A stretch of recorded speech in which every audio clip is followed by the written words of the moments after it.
kagulat world.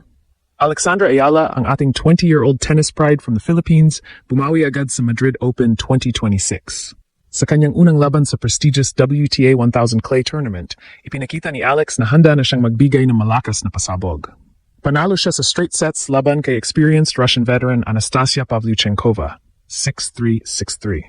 Isang dominante, composed, at matinding performance na nagpadala ng alon ng kagalakan sa buong Pilipinas at sa tennis world. Bago pa man magsimula ang laban, marami nang nag-aalala at nag-day debate. Si Pavlyuchenkova, isang former French Open finalist at dating world number 11, ay may malalim na karanasan.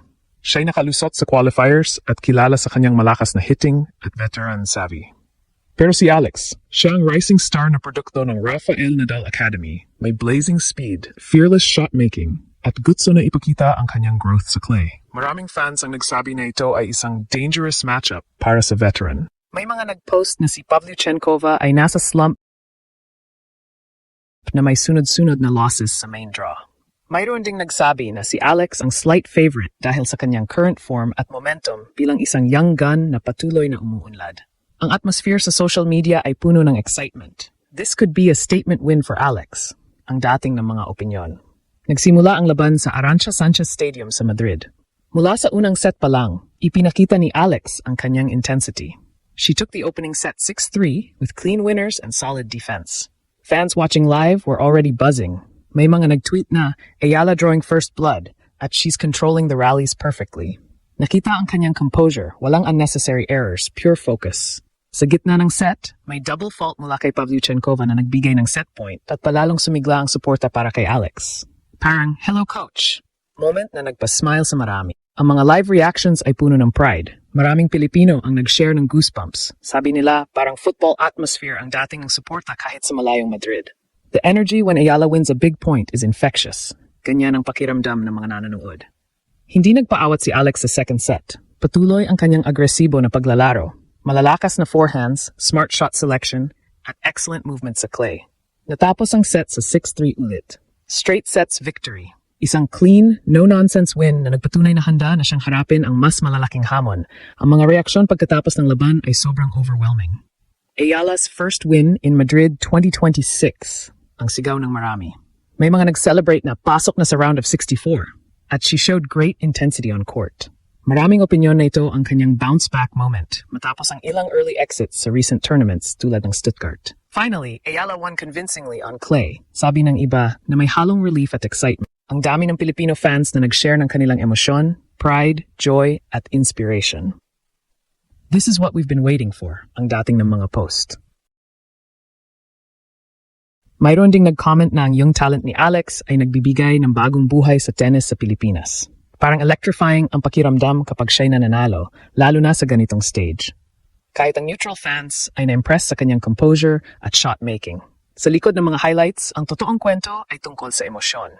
Maraming fans ang nag-react na parang sila mismo ang nanalo. What a statement from the Filipina star, ang common sentiment. May mga nagsabi na ang kanyang fearless approach ay nagpapaalala na ang bagong henerasyon ay handa ng umakyat sa itaas. The hype is real. She's delivering. Ganyan ang opinyon ng ilan na dati may duda, pero ngayon ay convinced na. Si Alex mismo ay kilala sa kanyang humility at focus. Sa mga nakaraang panayam, madalas niyang binabanggit na thankful siya sa suporta ng mga kababayan at surprised siya sa dami ng Filipinos na sumusuporta kahit sa abroad. Parang, hello mga kababayan, ang kanyang dating sa court. Ang mga ganitong reaksyon ay nagpapakita kung gaano kalalim ang epekto niya sa komunidad. Hindi lang siya isang player, kundi isang inspirasyon para sa maraming young athletes sa Pilipinas. Mayroon ding mas malalim na layer. Ang laban-laban sa isang veteran na may maraming titles at Grand Slam experience. Si Pavlyuchenkova ay may raw power, pero si Alex ang nagdomina sa tactics at mental toughness. She outplayed a former top player convincingly, ang pakiramdam ng marami. Ito ay hindi lang isang win, ito ay isang confidence booster para kay Alex habang papalapit ang mas malalaking matches. Ngayon, pasok na si Alex sa second round kung saan haharapin niya si number 19 seed Elise Mertens. Isang bagong challenge, pero base sa performance niya laban kay Pavlyuchenkova, maraming naniniwala na kaya niyang magpatuloy ang momentum. On to the next, ang excitement ng fans. Analyzing the match, ipinakita ni Alex ang kanyang improvement sa clay surface. Mas mabilis ang kanyang movement, mas matalino ang kanyang decision-making sa long rallies, at mas malakas ang kanyang mental game. Hindi siya nagpanic kahit may pressure mula sa experienced opponent. Ang mga fans na nanood live ay nag-highlight ng kanyang blazing speed and fearless shot-making na nag-overpower sa veteran savvy ni Pavlyuchenkova. Sa social media, ang mga opinyon ay halo-halong pride at optimism. May mga nagsabi na ito ang simula ng deeper run sa Madrid. She moves through to the second round with authority ang dating ng mga celebration. Kahit ang international observers ay na-capture ng kanyang performance, great intensity at composed straight sets win. Para sa maraming Pilipino, ang mga sandaling ito ay higit pa sa tennis.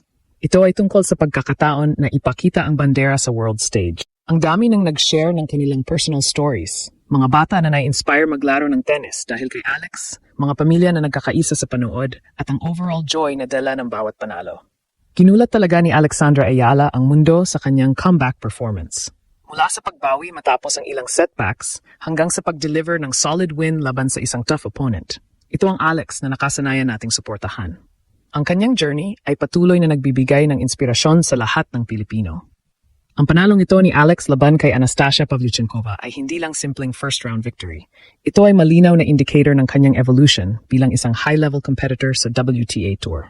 Kung titignan mo ng mas malalim, ang 6-3, 6-3 scoreline ay hindi aksidente. Ito ay produkto ng kontrolado at well-executed game plan. Sa clay, kung saan mas mahaba ang rallies at mas importante ang patience, ipinakita ni Alex na kaya niyang mag-adjust at maglaro ng mas mature na tennis kumpara sa kanyang mga nakaraang performances. Isa sa pinakamalaking takeaway dito ay ang improved decision-making niya. Dati may tendency si Alex na maging over-aggressive sa crucial points, pero sa laban na ito mas pinili niya ang tamang shot selection kaysa sa highlight plays. Ito ang dahilan kung bakit naging minimal ang kanyang unforced errors habang napipilitan naman si Pavlyuchenkova na gumawa ng risky shots.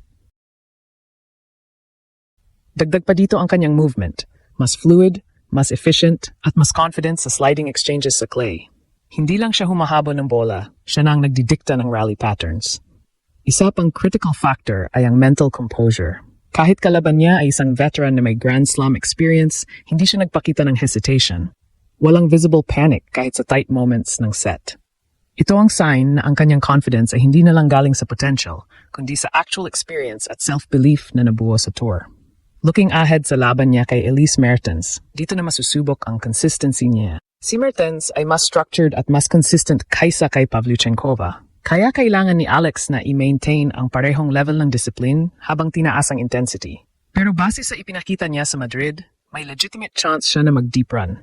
Sa kabuuan, ang panalong ito ay hindi lang ginulat ang mundo moment. Ito ay posibleng simula ng breakout stretch ni Alex sa clay season. At kung magtutuloy-tuloy ito, hindi na siya basta rising star, kundi isa ng tunay na contender na dapat bantayan.